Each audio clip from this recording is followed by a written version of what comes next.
ಕಮಲಿ ಅವರೇ, ಹಾ ಸರ್. ನಾನು ಟವಲ್ನ ಮಂಚದ ಮೇಲೆ ಮರ್ತ್ಬಿಟ್ಟು ಬಂದ್ಬಿಡಿ, ನೀವು ಒಂಚೂರು ಕೊಡ್ತೀರಾ?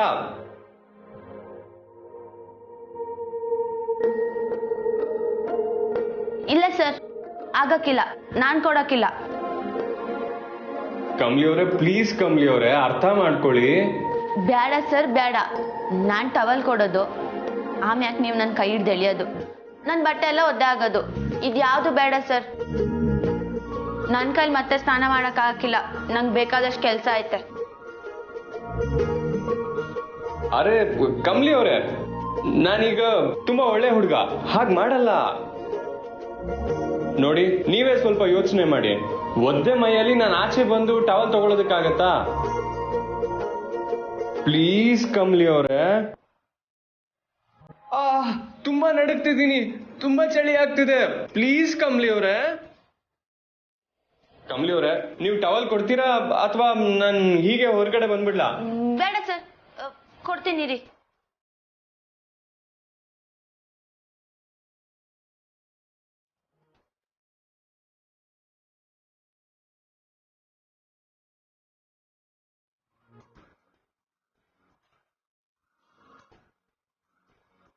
ಸರ್, ದಿಟ್ವಾಗ್ಲೂ ನನ್ನ ಕೈ ಹಿಡ್ದು ಎಳ್ಕೊಳಕ್ಕಿಲ್ವಾ? ಅರೆ ಇಲ್ಲ ಕಮಲಿ ಅವರೇ, ಬೇಗ ಟವಲ್ ಕೊಡಿ, ಚಳಿ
ಹೋಗಿ ಸರ್, ಒಳಗಡೆ ಇಳ್ಕೊಳಕ್ಕಿಲ್ಲ ಅಂತ ಹೇಳಿ ಹಂಗೆ ಮಾಡ್ಬಿಟ್ರಲ್ಲ. ಹೋಗಿ ಸರ್, ಮೋಸ ಇದು. ಅರೆ ಕಮಲಿ ಅವರೇ, ಇದ್ರಲ್ಲಿ ನಂದೇನಿದೆ ತಪ್ಪು? ಆಕ್ಚುಲಿ ನನ್ಗೆ ಐಡಿಯಾನೇ ಇರಲಿಲ್ಲ. ನಾನು ತುಂಬಾ ಇನ್ನೋಸೆಂಟ್ ಆಗಿ ಟವಲ್ ಕೊಡಿ ಅಂತ ಕೇಳಿದೆ. ನೀವು ಹೇಳ್ಕೊಂತೀರಾ ಅಂತ ಹೇಳಿ ನನ್ಗೆ ಐಡಿಯಾ ಕೊಟ್ರಿ. ನಾನಾಗ ಹೇಳ್ಕೊಂಡೆ. ಸರ್ ನೋಡಿ, ನನ್ನ ಬಟ್ಟೆ ಎಲ್ಲ ಒದ್ದೆ ಆಗೋಯ್ತು. ಈಗಾಗ್ಲೇ ಆಚೆ ಎಲ್ಲರೂ ನಾನು ಈ ಸೀರಿಯಲ್ ಇರೋದನ್ನ ನೋಡಿದ್ದಾರೆ. ಈಗೇನಾದ್ರೂ ನನ್ನ ಸೀರೆ ಬದಲಾಯಿಸ್ಕೊಂಡೋಗಿ ಅದೇ ಟೈಮ್ಗೆ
ಏನು ಉರ್ಮಿಳಾ, ಇಲ್ಲಿವರೆಗೂ ಬಂದ್ಬಿಟ್ಟಿದ್ಯಾ?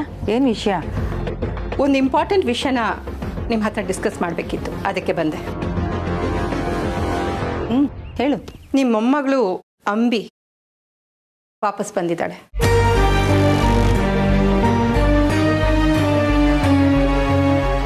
ಆ ವಿಷಯ ನಿಮಗೆ ಗೊತ್ತಿದೆಯೋ ಇಲ್ವೋ? ಏನು ಹೇಳ್ತಿದ್ಯಾ ಉರ್ಮಿಳಾ? ನೀನು ಹೇಳ್ತಿರೋದು ನಿಜ ತಾನೆ? ಹೌದು.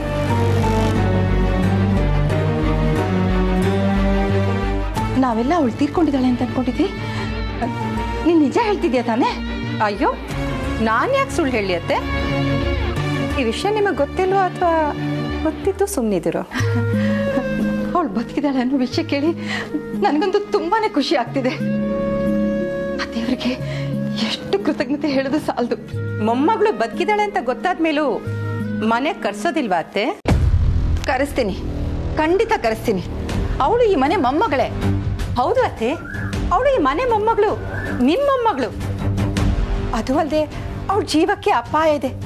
ಈಗಾಗಲೇ ಒಂದ್ಸಲ ಮರ್ಡರ್ ಅಟೆಂಪ್ಟ್ ಆಗಿದೆ, ಮತ್ತೆ ಆಗೋಲ್ಲ ಅನ್ನೋದಕ್ಕೆ ಏನ್ ಗ್ಯಾರಂಟಿ ಅತ್ತೆ?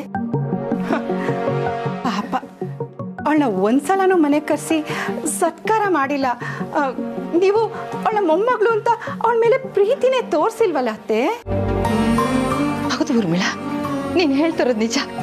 ಅವಳು ಬದುಕಿದ್ದಾಗ ಅವಳಿಗೆ ನನ್ನ ಪ್ರೀತಿ ತೋರಿಸ್ಲೇ ಇಲ್ಲ. ಆದ್ರೆ ಅವಳಿಗೆ ಮತ್ತೆ ಬದುಕಿ ಬಂದಿದ್ದಾಳೆ ಅಂದಮೇಲೆ ನಾನು ಮತ್ತೆ ಅದೇ ತಪ್ಪು ಮಾಡ್ತೀನಾ? ಖಂಡಿತ ಇಲ್ಲ. ಅವಳನ್ನ ಈ ಮನೆಗೆ ಕರೆಸ್ತೀನಿ. ನಾನು ಅವಳನ್ನ ನೋಡ್ಬೇಕು, ನಾನು ಈಗಲೇ ನೋಡ್ಬೇಕು ಅವಳನ್ನ.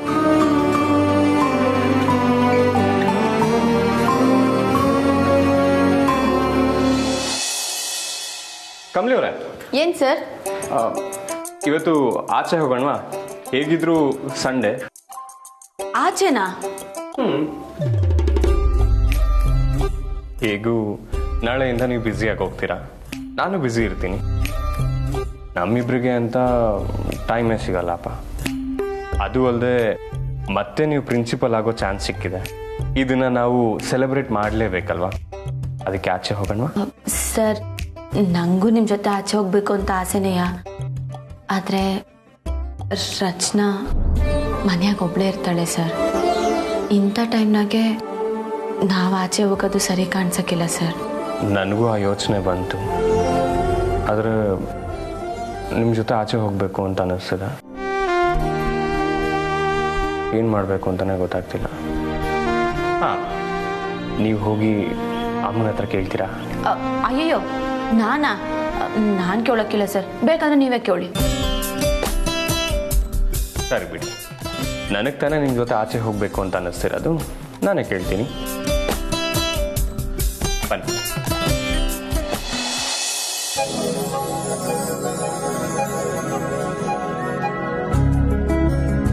Good morning. Good morning. Good morning. Good morning. ಕೂತ್ಕೊಳ್ಳಿ, ತಿಂಡಿದ್ದೀನಿ. ಹಾಂ. ಕಮಲಿ, ಸ್ಯಾರಿ ಚೇಂಜ್ ಮಾಡಿದ್ಯಾ? ಯಾಕೆ? ಅದು ಅತ್ತೆಮ್ಮ, ತಿಂಡಿ ರೆಡಿ ಮಾಡಬೇಕಾದ್ರೆ ಸ್ಯಾರಿ ಒಂಚೂರು ಗಲೇಜಾಗೋಯ್ತು, ಅದಕ್ಕೆ. ಸರಿ, ಕೂತ್ಕೊಳ್ಳಿ, ತಿಂಡಿ ಬಡಿಸ್ತೀನಿ. ಅತ್ತಮ್ಮ, ನೀವು ಕೂತ್ಕೊಳ್ಳಿ, ನಾನು ಬಡಿಸ್ತೀನಿ. ಅಪ್ಪ, ಅಮ್ಮ, ನಾವಿವತ್ತು ಆಚೆ ಹೋಗ್ತಿದ್ದೀವಿ. ಓ, ಸಂಡೇ ಅಲ್ವಾ? ಹೋಗಿ ಬನ್ನಿ. ರಿಷಿ, ಆದಷ್ಟು ರಚನಾ ಜೊತೆ ಸ್ವಲ್ಪ ಟೈಮ್ ಸ್ಪೆಂಡ್ ಮಾಡು. ಅವಳೊಬ್ಳೇ ಇರ್ತಾಳಲ್ಲ. ಹೌದು ರಿಷಿ, ನೀವಿವತ್ತು ಆಚೆಗೆ ಹೋಗೋದು ಬೇಡ ಅಂತಲ್ಲ, ರಚನಾ ಜೊತೆಗೂ ಸ್ವಲ್ಪ ಟೈಮ್ ಸ್ಪೆಂಡ್ ಮಾಡಿ. ಇತ್ತೀಚೆಗೆ ಅವಳು ತುಂಬ ಡಲ್ ಆಗಿರ್ತಾಳೆ.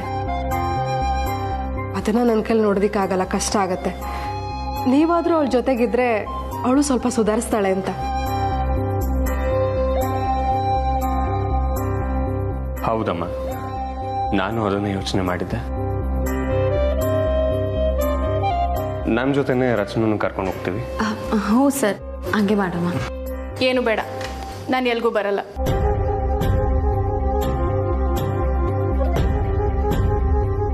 ಇಷ್ಟು ದಿನ ನನಗೆ ಅಮರ್ ಬಗ್ಗೆ ಟೆನ್ಷನ್ ಇದ್ದಿದ್ದು ನಿಜ. ಆದರೆ ಈಗ ಅಂಬಿ ವಾಪಸ್ ಬಂದಿದ್ದಾಳಲ್ವಾ, ಅವಳಿಲ್ಲ, ಅವಳಿಗೆ ಹಾಗಾಗಿದ್ದಕ್ಕೆ ನಾವೇ ಕಾರಣ ಅಂತೆಲ್ಲ ಯೋಚನೆ ಮಾಡಿ ಅಮರ್ ಇಷ್ಟು ದಿವಸ ಹೀಗಾಡ್ತಿದ್ದ.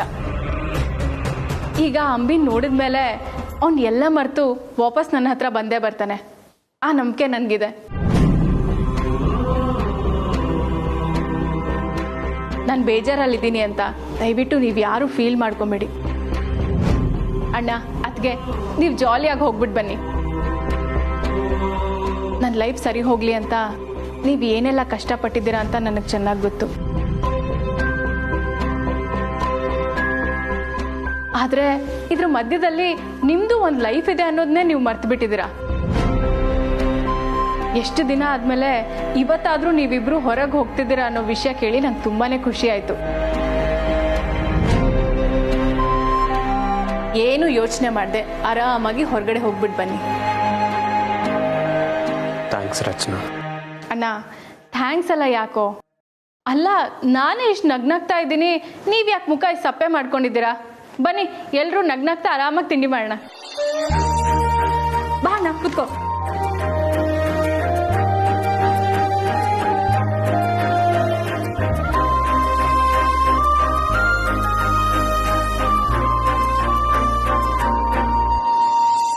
ಕಮಲಿ, ಸಾಗು ಮಾತ್ರ ತುಂಬ ಚೆನ್ನಾಗಿದೆಯಮ್ಮ. ಹೌದು ಕಮಲಿ, ತುಂಬ ಡಿಫ್ರೆಂಟ್ ಟೇಸ್ಟು. ಇನ್ಮೇಲೆ ಹೇಗೆ ಮಾಡು. ಸರಿ ಅತ್ತಮ್ಮ. ಕಮ್ಮಿ ಅವರ ಬೆಳ್ಳುಳ್ಳಿ ಚಟ್ನಿ ಮಾಡಿ ತುಂಬ ದಿನ ಆಯಿತು. ಸರ್ ಅಷ್ಟೇ ತಾನೇ, ಇವತ್ತೇ ಮಾಡಿಕೊಡ್ತೀನಿ.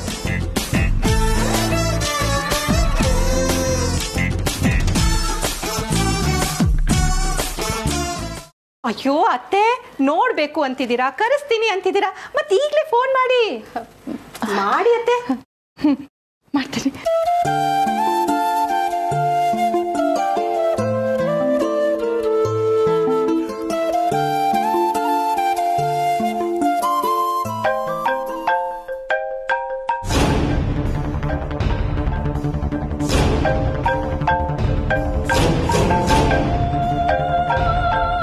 ಯಾರ್ದೋ ಫೋನ್ ರಿಂಗ್ ಆಗ್ತಾ ಇದೆ. ಅತ್ತಮ್ಮ ನಂದೇ, ಅದೇ ಕಾಲೇಜ್ ಫೋನು ಅತ್ತಮ್ಮ. ನಾನು ಹೋಗಿ ನೋಡ್ಕೊಂಬರ್ತೀನಿ.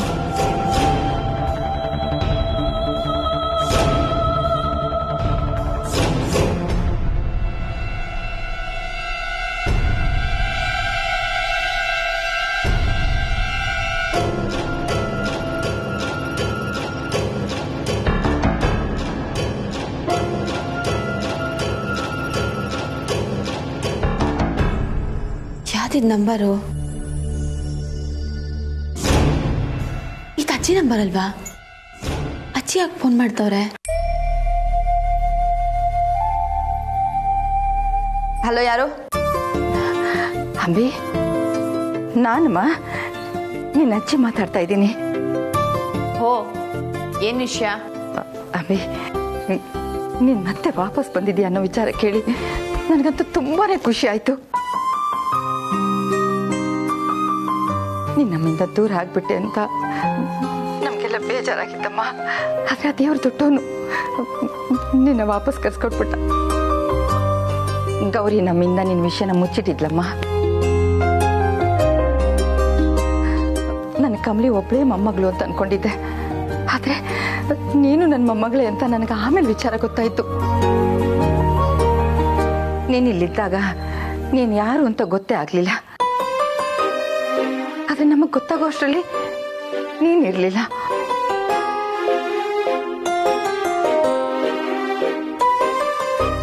ವಿಷಯ ಏನು ಅಂತ ಹೇಳಿ.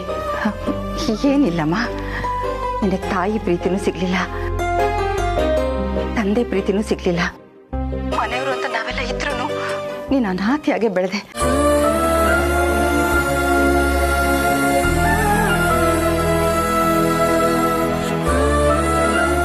ಇನ್ ಮುಂದೆ ನೀನು ಆ ಥರ ಇರೋದಕ್ಕೆ ನಾನು ಬಿಡೋದಿಲ್ಲ. ನೀನು ಈ ಮನೆ ಮೊಮ್ಮಗಳೇ.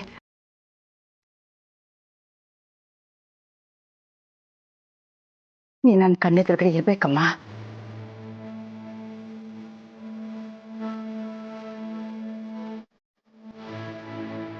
ಫೋನ್ ಮಾಡಿ ಇಷ್ಟು ಹೇಳಿದ್ರಲ್ಲ, ಖುಷಿ ಆಯ್ತು. ಥ್ಯಾಂಕ್ಸ್. ಏನಮ್ಮ ಹೇಳ್ತಾ ಇದೀಯಾ? ನಾನು ಫಾರ್ಮಾಲಿಟೀಸಿಗೆ ಫೋನ್ ಮಾಡಲಿಲ್ಲ. ಯಾಕಮ್ಮ ಅಂಬಿ, ನಿನಗೆ ಹಚ್ಚಿ ನೋಡ್ಬೇಕು ಅಂತ ಅನಿಸ್ಲಿಲ್ವಾ? ನಿನಗೆ ಅನ್ನಿಸ್ತಾ ಇರ್ಬೋದಮ್ಮ, ಆದ್ರೆ ಈ ಅಚ್ಚಿಗೆ ನಿನ್ನ ನೋಡ್ಬೇಕು ಅಂತ ತುಂಬಾ ಅನ್ನಿಸ್ತಾ ಇದೆ. ದಯವಿಟ್ಟು ನಮ್ಮ ಮನೆಗೆ ಬಾಮ್ಮ.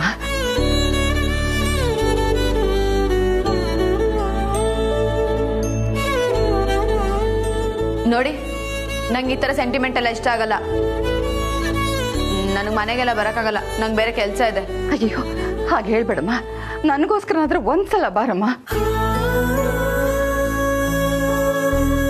ನಿಮ್ ತಾತನು ನನ್ನ ಬಿಟ್ಟು ಹೊಟ್ಟೋದ್ರು. ನಿಮ್ ತಂದೆ ಸ್ಥಿತಿ ಹೇಗಿದೆ ಅಂತ ನಿನ್ಗೆ ಚೆನ್ನಾಗಿ ಗೊತ್ತಿದೆ. ಈಗ ನೀನ್ ಬದುಕಿತ್ತು ನನ್ನ ಮನೆಗೆ ಬರಲ್ಲ ಅಂತಾದ್ರೆ ನನ್ನ ಕೈಲಿ ತಡ್ಕೊಳಕ್ ಆಗಲ್ಲಮ್ಮ. ಒಂದೇ ಒಂದ್ಸಲ ನಿನ್ನ ಕಣ್ ತುಂಬಾ ನೋಡ್ಬೇಕು ಅಂತ ಆಸೆ ಆಗ್ತಿದೆ ಅಂಬಿ. ನೋಡು, ನಿನಗೆ ಕಿರಿಕಿರಿ ಮಾಡಲ್ಲ, ಬೇಗ ಕಳ್ಸ್ಕೊಟ್ಬಿಡ್ತೀನಿ. ಒಂದೇ ಒಂದ್ಸಲ ಮನೆಗೆ ಬಂದು ಹೋಗಮ್ಮ. ಬಾಮ್ಮ ಪ್ಲೀಸ್. ಇವಾಗ ನಾನು ಹೊರಗಡೆ ಇದ್ದೀನಿ ಅಜ್ಜಿ, ಯಾವತ್ತೋ ಒಂದಿನ ಬರ್ತೀನಿ ಬಿಡಿ. ಇಲ್ಲಮ್ಮ, ಇಲ್ಲ, ನಾನು ಇವತ್ತೇ ನಿನ್ನ ನೋಡ್ಬೇಕು. ಅದೇನೇ ಕೆಲಸ ಇರ್ಲಿ ನಿನಗೆ, ಅದನ್ನೆಲ್ಲ ಬಿಟ್ಟು ಬಾ. ನಾನು ಹೊರಗಡೆ ಇದ್ದೀನಿ ಅಂತ ಹೇಳಿದ್ನಲ್ಲ, ಬರಕ್ಕಾಗಲ್ಲ. ಅಂಬಿ, ಇಷ್ಟು ದಿನ ನಿನ್ನ ಕಳ್ಕೊಂಡ್ಬಿಟ್ಟೆ ಅನ್ನೋ ನೋವಿತ್ತು. ನೀನ್ ವಾಪಸ್ ಬಂದಿದ್ಯಾ ಅಂತ ಗೊತ್ತಾದ್ಮೇಲೆ ನಿನ್ನ ಕಣ್ಣಾರ ನೋಡ್ಬೇಕು ಅಂತ ಮನಸ್ಸು ಚಡಪಡಿಸ್ತಾ ಇದೆಮ್ಮ. ನನಗೂ ವಯಸ್ಸಾಗಿದೆ, ಮನ್ಸಿಗೆ ಚೂರು ನೋವಾದ್ರೂ ತಡ್ಕೊಳ್ಳೋ ಶಕ್ತಿ ಇಲ್ಲ. ನೀನ್ ಬಂದ್ರೆ ನನಗೆ ತುಂಬಾನೇ ಖುಷಿ ಆಗುತ್ತೆ. ಇಷ್ಟ್ರ ಮೇಲೆ ನೀನ್ ಇಷ್ಟ. ಸರಿ, ಬರ್ತೀನಿ.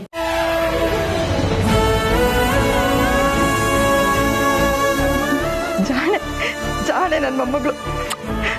ನಾನು ಕಾಯ್ತಾ ಇರ್ತೀನಿ, ಬೇಗ ಬಂದ್ಬಿಡು. ಬೇಗ ಬಂದ್ಬಿಡು.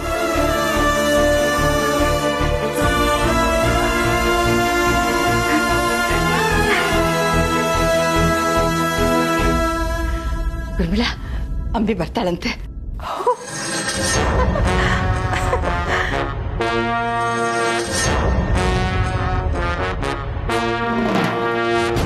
ಬರ್ತಾಳಾ? ಬರ್ಲಿ ಬರ್ಲಿ. ಅವಳು ಬರ್ಬೇಕು. ಅವಳನ್ನ ನಾನ್ ನೋಡ್ಬೇಕು ಅಂತ ತಾನೆ ನಿಮ್ ಹತ್ರ ಅವಳನ್ನ ಕರೆಸ್ತಾ ಇರೋದು.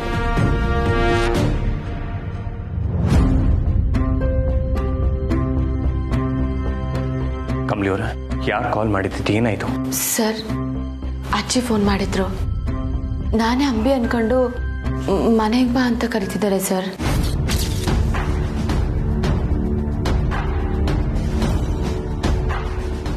ನೀವೇನಂದ್ರಿ? ಸರ್, ನಾನು ಬರಲ್ಲ ಅಂತಾನೆ ಹೇಳ್ದೆ ಸರ್. ಆದರೆ ನನಗೆ ವಯಸ್ಸಾಗೈತೆ, ನೀನು ಬರಲಿಲ್ಲ ಅಂದರೆ ನಂಗೆ ಸ್ಯಾನೆ ನೋವಾಯ್ತೈತೆ. ನಿನ್ನ ನೋಡಬೇಕು ಅನ್ನಿಸ್ತೈತೆ, ಒಂದ್ಕಿತ ಬಂದೋಗು ಅಂತ ಸ್ಯಾನೇನೆ ಕೇಳ್ಕೊಂಡ್ರು ಸರ್. ನಂಗೆ ಪಾಪ ಅನ್ನಿಸ್ತು, ಅದಕ್ಕೆ ಬರ್ತೀನಿ ಅಂತ ಹೇಳ್ಬಿಟ್ಟೆ. ಕಮಲಿಯವರ, ನೀವು ಒಪ್ಕೋಬಾರ್ದಿತ್ತು. ಈಗ ನೀವು ಮತ್ತೆ ಅಂಬಿ ಗೆಟಪ್ ಹಾಕಬೇಕು, ಅಂಬಿ ಥರ ಆ್ಯಕ್ಟ್ ಮಾಡಬೇಕು. ಸರ್, ಇದೊಂದು ಕಿತ ಅಲ್ವಾ ಸರ್, ಹೋಗ್ಬಿಟ್ಟು ಬಂದ್ಬಿಡ್ತೀನಿ. ಅಜ್ಜಿ ಮನ್ಸಿಗೆ ಸಮಾಧಾನ ಆಗ್ಬೋದು ಸರ್. ಅದು ನಿಜಾನೇ. ಅಜ್ಜಿ ಅಷ್ಟೊಂದು ಕೇಳ್ಕೊಂಡಿದ್ದಾರೆ ಅಂದರೆ ನೀವು ಅಲ್ಲಿಗೆ ಹೋಗಿ ಅಜ್ಜಿಗೆ ಸಮಾಧಾನ ಹಾಗೆ ನೋಡ್ಕೋಬೇಕು. ಆದರೆ ಇದನ್ನೆಲ್ಲ ಹೇಗೆ ಮ್ಯಾನೇಜ್ ಮಾಡೋದು ಅಂತಲೇ ಗೊತ್ತಾಗ್ತಿಲ್ಲ ಕಮಲಿಯವರ. ಸರ್, ನನಗೂ ಗೊತ್ತಾಯ್ತಿಲ್ಲ. ನೀವು ಹೇಳಿ ಸರ್, ನೀವು ಹೇಳ್ದಂಗೆ ಮಾಡ್ತೀನಿ.